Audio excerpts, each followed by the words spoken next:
बघूया मराठी शाळा आणि मराठी भाषेवरून राज्यामध्ये राजकीय रणकंदन माजलेलं असतानाच राज्याचे शालेय शिक्षण मंत्री दादा भुसे यांनी नाशिक महानगरपालिकेला दिलेल्या एका प्रस्तावामुळे नवा वाद निर्माण होण्याची शक्यता निर्माण झाली आहे। महानगरपालिकेच्या एका बंद पडलेल्या शाळेची इमारत दादा भुसे यांनी त्यांच्या कार्यालयासाठी मागितली आहे। तर राज्यातील बंद पडलेल्या मराठी शाळा सुरू करून मराठीचा टक्का वाढावा यासाठी राज्याच्या शालेय शिक्षण मंत्र्यांनी प्रयत्न करणं आवश्यक असताना याच मंत्र्यांनी अशा पद्धतीने एका मराठी शाळेची इमारत मागितल्यामुळे भुसे यांच्यावरती सर्व स्तरातून टीका केली जाते।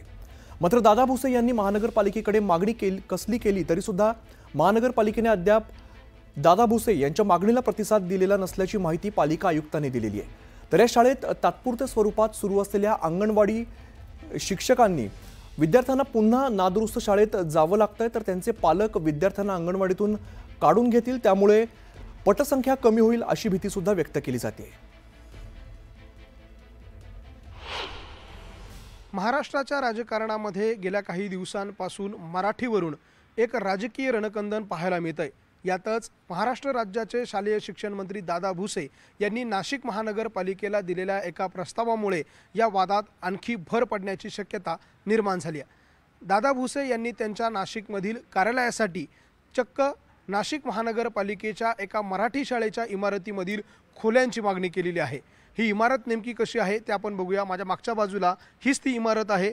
नाशिक महानगरपालिका शिक्षण विभागाची ही शाळा आहे, जिचा क्रमांक आहे शाळा क्रमांक 16।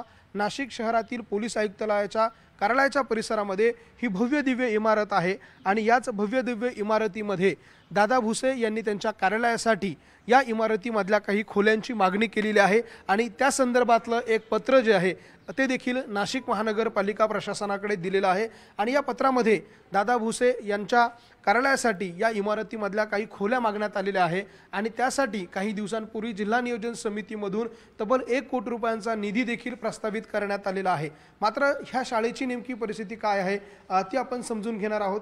ही जी आपल्याला खोली समोर दिसतीये, या खोलीमध्ये सध्या नाशिक महानगरपालिकेची एक अंगणवाडी भरते। साधारणतः 25 ते 30 विद्यार्थी असतील इतकी पटसंख्या या अंगणवाडीमधल्या विद्यार्थ्यांची आहे आणि याच अंगणवाडीची ही इमारत आणि याच इमारतीमध्ये असलेले वेगवेगळे शासकीय कार्यालय देखील आहे। या ठिकाणी सर्व शिक्षा अभियान यांचं देखील कार्यालय आपल्याला दृश्यांमध्ये पाहायला मिळतंय।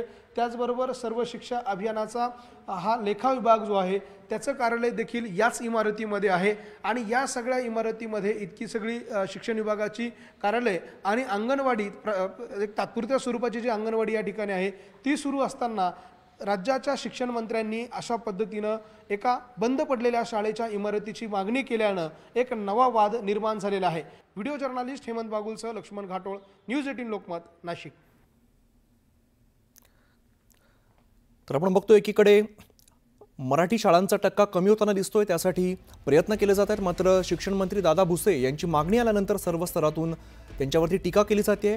शाळेमध्ये कार्यालय सुरू करण्यासाठी या इमारतीची मागणी करण्यात आलेली आहे।